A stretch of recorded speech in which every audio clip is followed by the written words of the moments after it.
Thank you, my fellow people of African descent. That's a very big word. Nobody has ever,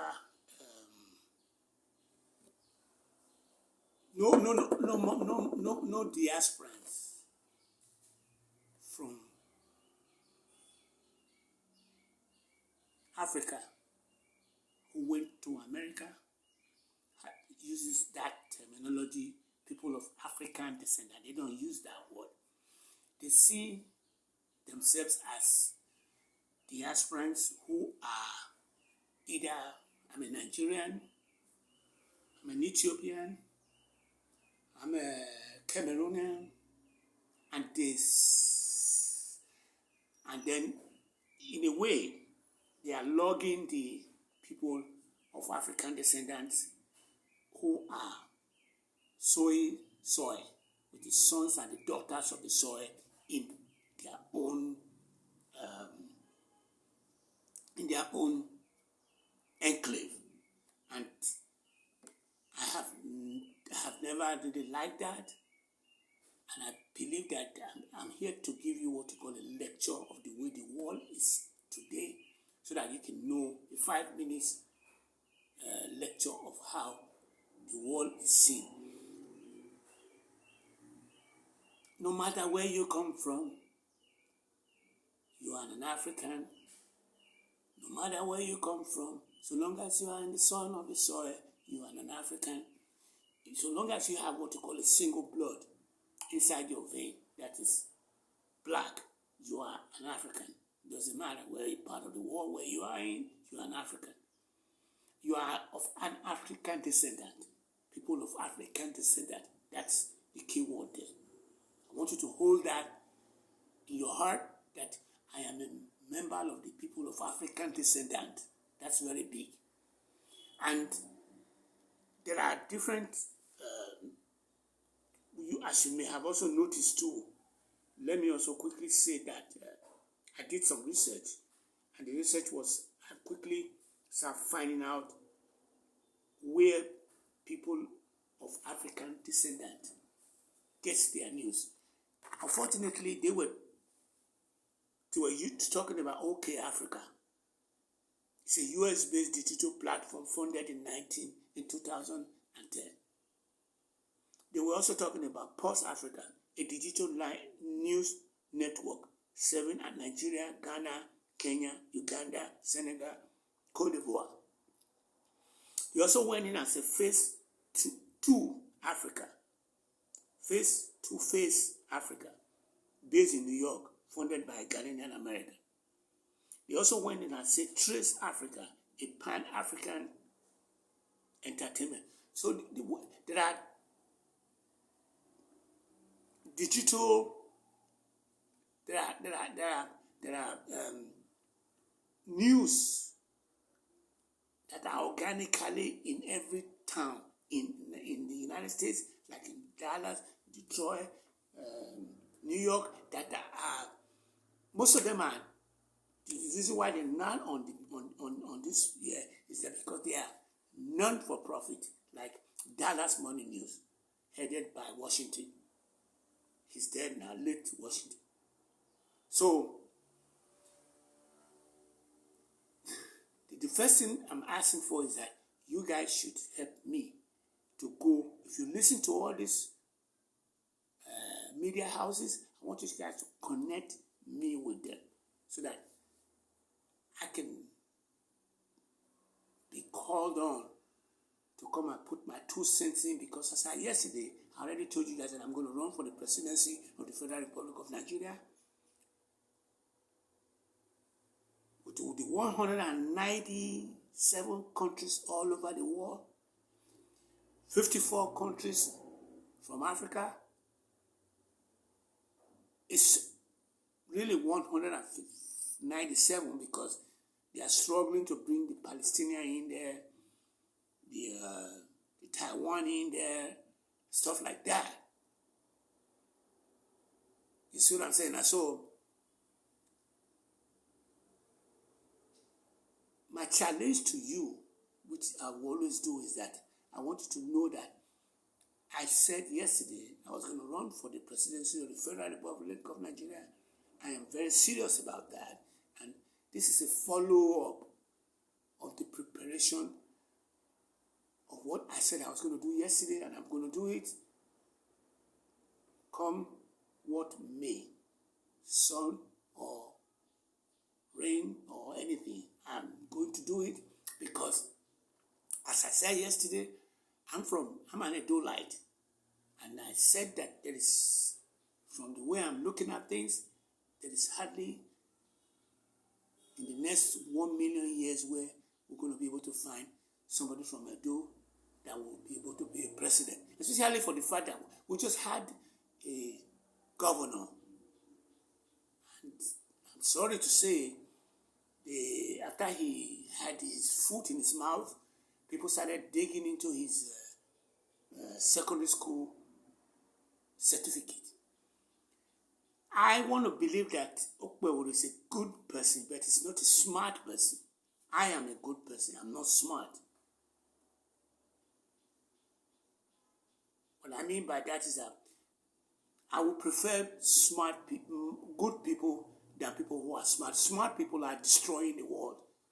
They are good to few people around them, and they are bad example to the masses. I'm looking at it from what you call the givers, the takers, and the mixers. The givers are about 0.0000% of humanity.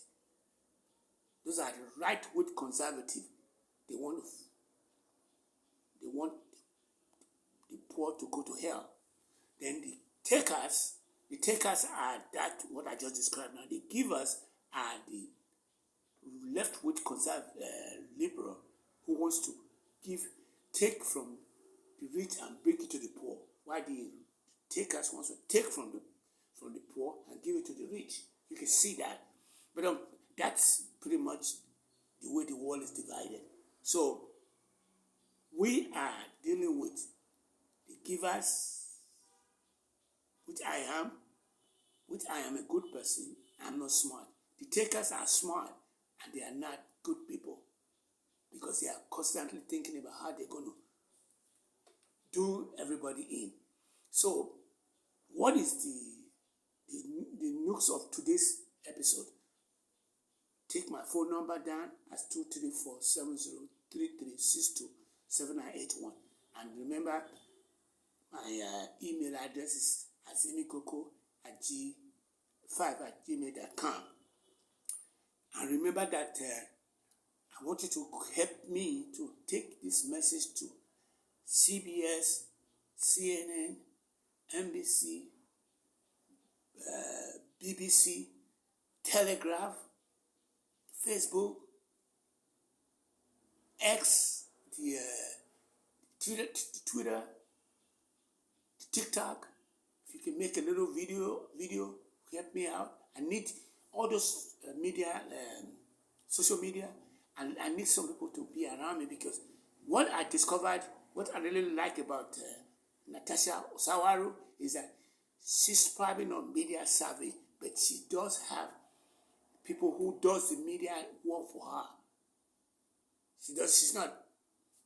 She went to her uncle's university and went abroad and came back. That's what I would have loved to do, was to have gone into university here and go abroad and come back. People packaging me, but I had to do it on my own. I paid for my primary school in a way, even though it was free when I went to primary school, but I still paid for it because my mother didn't even have money to buy books. I had to start stealing books in secondary school to be able to go through it, because she wouldn't be able to buy the school fee. She wasn't going to be able to put me into the dormitory. She wasn't going to be able to give me money to ride to school. I had to go into the jungle, walking almost like 2 or 3 hours downstream and 3 hours back. Or let me put that into the context that I did help her to stabilize after the death of my father. And let me also say to that, I was working side by side with her at Oba Market. Or let me also say that I bumped into advantage me, unfair advantage, because of my hard work and my work ethics. And that's what I'm now calling that. If you want to run for the presidency of the Federal Republic of Nigeria, you got to have an outstanding work ethics. Since I've been back now, I haven't really produced anything, but I work 24 hours, 7 days a week. To the point that I have what you call a sleeping disorder. And it was the sleeping disorder came out as a result of the fact that you already know, with attention deficit disorder, I then got into America and I was working 24 hours and 7 days a week. Before I left Nigeria, I had 3 jobs. So when I got to America, 3 jobs was just like a piece of cake. So 3 jobs was a piece of cake because one of the jobs was now schooling, which means I am taking 26 credit hours, 16 hours, and I had 2 full-time jobs. To the point where it didn't really matter whether I was going to be learning anything, but I wanted to just go through the spin of trying to get a degree, and I've got 3 of them now. Suffering to do that, and I'm back to town now, and the degrees are just out there sitting there, and I'm going to be tapping into it to be the technological expert. So I've really covered a lot today, and as I've given you my phone number, you guys need to love me the way I love you guys. You guys need to kill me with kindness the way I'm killing you guys with kindness and giving you guys all my heart. You need to pat in the back, just like that. I want to thank you guys for helping me out. Oh me, oh, ko. Oh me, wa. One para, one, they are killing themselves out there. That's what I mean by that. So remember OK Africa. If you listen to it, remember Pulse Africa. Remember Face Africa and Trace Africa. What is in for you? You will become a better human being for looking out for the future. That is what they did that we have not done. We are late to this where we are, but we are not late. We can do this. Sisi pueda. Yes, we can. Sisi pueda. We can make Nigeria better. Thank you. Thank you. Thank you. Thank you. Thank you for your support, Bardos and James. And I'm very glad that things are really going the way it's going.